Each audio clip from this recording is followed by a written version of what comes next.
रासायनिक अभिक्रियाएं एवं समीकरण। हमारे दैनिक जीवन में आप देखते हैं कि कई प्रकार के परिवर्तन होते हैं, जैसे दूध से दही का बनना, कोयले का जलना, भोजन का पकना, लोहे की कील पर जंग लगना। इन सभी घटनाओं में कुछ ना कुछ परिवर्तन होता है, जिसमें वस्तु की प्रकृति या पहचान कुछ ना कुछ रूप से बदल जाती है। भौतिक और रासायनिक परिवर्तन के बारे में हमने पहले भी पढ़ा है। जब रासायनिक परिवर्तन होता है तब उसे ही हम एक रासायनिक अभिक्रिया कहते हैं। इसे समझने के लिए क्रियाकलाप देखते हैं। आप एक लगभग 2 सेंटीमीटर लंबा मैग्नीशियम का रिबन को रेतमल पेपर से रगड़कर साफ कर लीजिए। फिर उसे चिमटी की सहायता से पकड़कर स्प्रिट लैम्प या बर्नर की सहायता से जलाइए तथा इससे जो राख बनेगी उसे ग्लास में इकट्ठा कर उसका परीक्षण कीजिए। इस अभिक्रिया से आपको क्या मिला, क्या समझ में आया, ये देखते हैं। आपको पता चलेगा कि चमकदार सफ़ेद रंग की लौ के साथ ये जलेगी। जब आप इस प्रकार से जलाएंगे मैग्नीशियम को तो ये चमकदार सफ़ेद रंग की लौ के साथ जलेगी।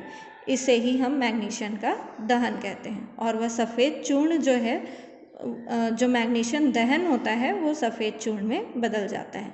यह जो सफ़ेद चूर्ण होता है उसे ही हम मैग्नीशियम ऑक्साइड कहते हैं, जो वायु की उपस्थिति में ऑक्सीजन तथा मैग्नीशियम के बीच होने वाली अभिक्रिया के कारण बनता है, जिसका जलीय विलयन जो है वह क्षारीय प्रकृति का होता है। अर्थात अगर हम इसमें लिटमस पेपर का टेस्ट करें तो यह लाल लिटमस पेपर को नीला कर देता है। क्रियाकलाप 1 के जैसे ही यहाँ क्रियाकलाप 2 और 3 है, जिसमें क्रियाकलाप 2 में आपको सोडियम सल्फेट और बेरियम क्लोराइड के जलीय विलयन तैयार करके उसे धीरे धीरे आपस में मिलाना है और आपको अवलोकन करना है कि उसमें क्या क्या परिवर्तन होते हैं।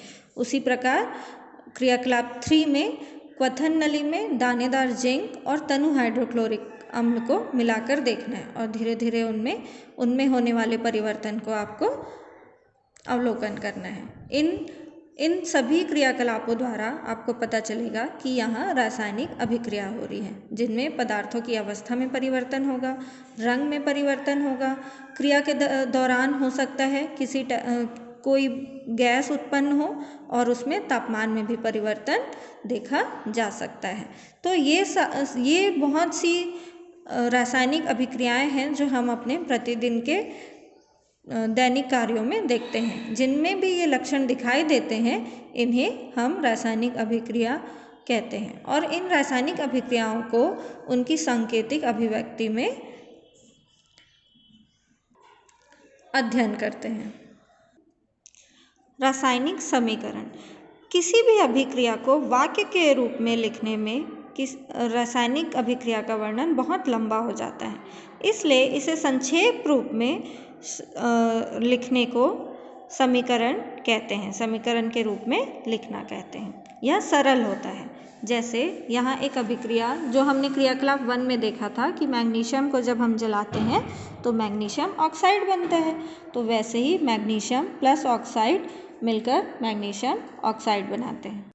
यहाँ रासायनिक समीकरण को इस प्रकार दिखाया जाता है। जो दो अभिकारक होते हैं या हम कह सकते हैं कि जो दो पदार्थ आपस में क्रिया करते हैं उन्हें अभिकारक कहते हैं। इन्हें ऐसे धन के साइन के साथ लिखते हैं। उसके बाद ये अभिक्रिया का एरो से दिखाते हैं और यहाँ उत्पाद लिखा जाता है जो अभिक्रिया द्वारा बनता है। अभिक्रिया में मैग्नीशियम और ऑक्सीजन ऐसे पदार्थ हैं जिनमें रासायनिक परिवर्तन हो रहा है। इन्हें हम क्या कहते हैं? इन्हें ही अभिकारक कहते हैं। और नए बने हुए पदार्थ मैग्नीशियम ऑक्साइड को उत्पाद कहते हैं। शाब्दिक समीकरण के रूप में लिखी गई रासायनिक अभिक्रिया में अभिकारकों के उत्पादों